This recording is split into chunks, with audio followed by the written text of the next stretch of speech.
در دانشگاه دولتی آموزگاری تاجیکستان به نام صدرالدین عینی بخشیده به اعلان سالهای 2025-2030 سالهای رشد اقتصادی رقمی و اینواسیون سمینار علمی مشترک برگزار گردید.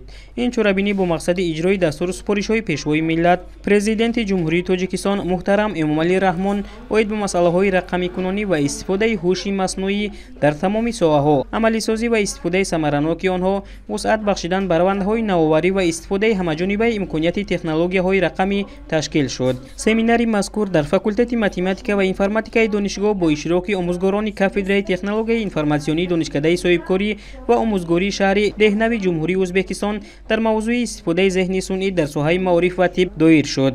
ضمن سخنرانی اشتراکیان سمینار اوید به استفاده هوش مصنوعی در طب در مثال معین کنی نشانه‌های بیماری سرطان، استفاده هوش مصنوعی در نظام تعلیم و استفاده هوش مصنوعی در نظام معارف فکر و اندیشه‌های خود را بیان داشتند. همزمان مسئولین فاکولته متماتیک و انفرماتیک با هیئت مهمانان اوید به مستحکم نمودن رابطه‌های دو جانبه و همکاری‌های علمی و تعلیمی صحبت نمودند.